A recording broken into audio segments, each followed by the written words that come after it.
The general had seen many things in his life: battlefields littered with smoke, men carrying wounds too heavy for their age, and silence heavier than gunfire. But nothing prepared him for the sight of his soldier slipping quietly out of the barracks that evening, shoulders slumped as though the weight of the world pressed against him. Something in the young man's gait whispered despair, and the general, against all his own rules, decided to follow. Before I tell you what happened next, tell me in the comments where you're watching from. I love knowing who's listening. The city was alive with laughter, but the soldier walked through it like a ghost. The general kept a careful distance, each step stirring questions he didn't want to face. Why was one of his most disciplined men wandering like this, head bowed, as though tomorrow didn't exist? The soldier entered a worn-down neighborhood where streetlights flickered and windows held more shadows than light. The general's heart tightened. He had seen this walk before, the one soldiers carried when their wars weren't on the battlefield, but in their own homes. Finally, the young man stopped at a crumbling apartment block. He pushed open the door and disappeared inside. Minutes passed.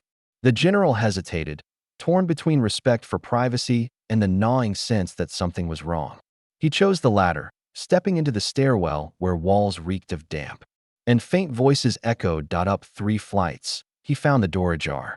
Inside, the air was heavy with silence. And then he saw it. The soldier, kneeling on the floor beside a bed where a frail woman lay. Her breath was shallow, her hands trembling as though every heartbeat was a battle. The soldier's voice cracked as he whispered, "I'm sorry I can't do more, Mom. I'm trying. I promise I'm trying." The general froze. He had expected recklessness, maybe even rebellion. Not this. Raw devotion wrapped in quiet suffering. The soldier pulled from his pocket a small envelope, its edges worn thin. Inside was nearly all his paycheck. He slid it under the pillow, kissed his mother's forehead, and sat in silence, shoulders shaking in a way no commander ever sees. The general's chest tightened. He remembered his own youth, his father's stern silence, the nights his own mother sacrificed meals so he could eat. It struck him that bravery did not always roar on the battlefield. Sometimes, it wept quietly in dim rooms where no one clapped, no one saluted. And then came the moment of choice. The general could leave, pretend he had seen nothing, or step forward and risk shattering the soldier's pride. His boots scraped lightly on the floor, and the soldier spun, eyes wide with horror at being discovered. "Sir," the young man stammered, trying to stand, to explain, but the general raised a hand, stopping him. He knelt beside the bed, his medals heavy on his chest, and gently took the frail woman's hand. "You raised a good man," he said softly, "stronger than most I've ever led." Tears welled in her eyes.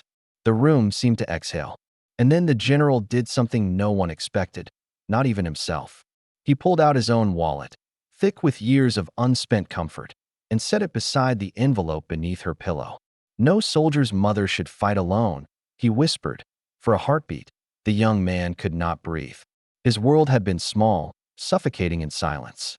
Now, someone had stepped inside it, not with pity, but with honor. When they walked out together that night, neighbors who had peeked through thin curtains stepped into the hallway. Whispers rose, then silence fell as they realized the general himself was there, supporting the soldier by the shoulder.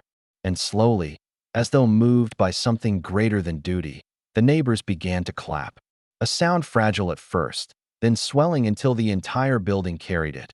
A tribute not to rank, but to love, because kindness doesn't vanish. It waits, and it finds its way back. The general had followed his soldier expecting answers.